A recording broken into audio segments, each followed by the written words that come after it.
నమస్తే 99 TV news కి స్వాగతం. బులెటిన్లో ముందుగా హెడ్లైన్స్. లోక్సభ 4 రాష్ట్రాల అసెంబ్లీ షెడ్యూల్ ప్రకటన. 7 దఫాలుగా సార్వత్రిక ఎన్నికల నిర్వహణ.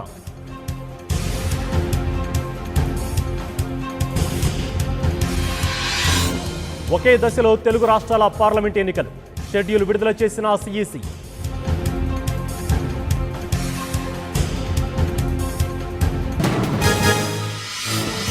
అభ్యర్థులకు ఈసీ కొత్త నిబంధనలు. నామినేషన్ పత్రాల్లో సోషల్ మీడియా వివరాలు మస్ట్.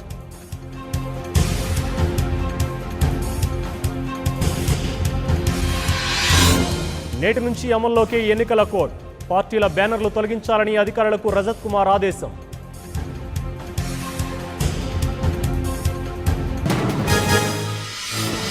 టీ కాంగ్రెస్ కు గడ్డుకాలం.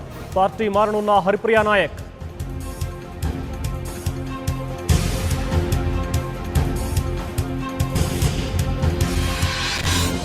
పార్టీలు వేరైన లక్ష్యం మాత్రం దేశాభివృద్ధిదే. ఎన్నికల నోటిఫికేషన్పై ట్విట్టర్ ద్వారా ప్రధాని స్పందన.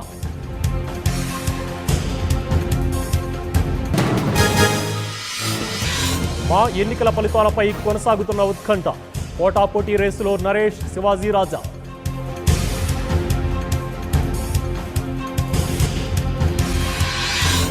ప్రజల ఆకాంక్షలు నెరవేర్చేలా ప్రణాళిక. జనసేన మేనిఫెస్టోపై పవన్ కసరత్తు.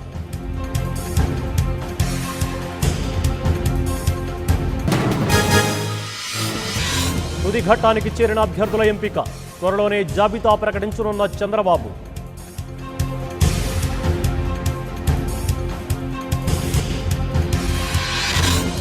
రేపు కాకినాడలో వైసీపీ సమరసింఖారామం. ఎన్నికల ప్రణాళికను ప్రకటించనున్న జగన్.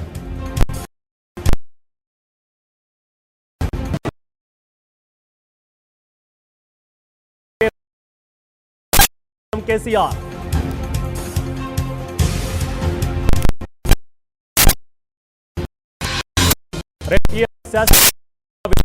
ఎమ్మెల్సీ ఎన్నికల్లో ఓటింగ్ విధానం.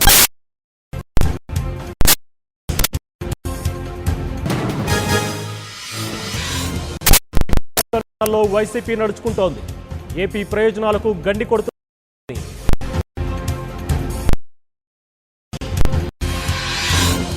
పెరిగిన నయీం అనుచరుల అరాచకాలు తీసుకోవాలన్న నారాయణ.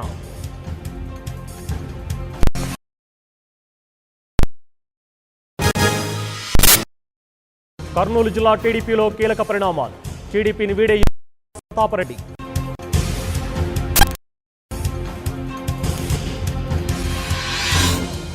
ఎన్నికల షెడ్యూల్లో లేని జమ్మూ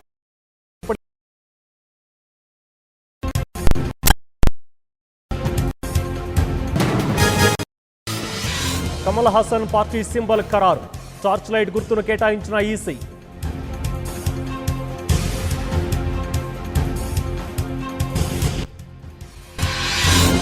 ఎన్నికల వేళ ఒడిశా సర్కార్ కీలక నిర్ణయం. లోక్సభలో మహిళలకు 33% స్థానాలు.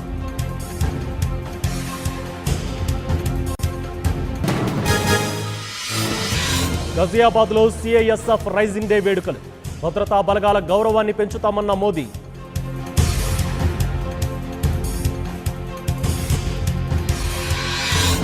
సరిహద్దులో మళ్లీ తెగబడ్డ పాక్ బలగాలు. కృష్ణా ఘాటిలో రాకెట్లతో దాడులు.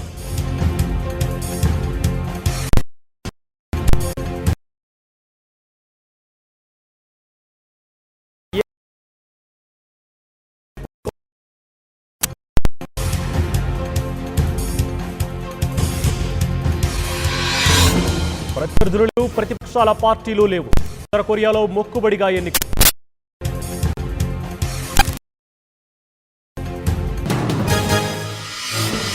కొలంబియాలో కూలిన విమానం.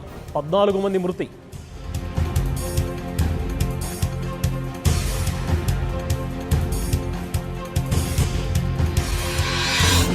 లండన్లో ఎన్ఆర్ఐలపై ఖలిస్తాన్ మద్దతుదారుల దాడి. భారత హైకమిషనర్ కార్యాలయం ఎదుట ఘటన.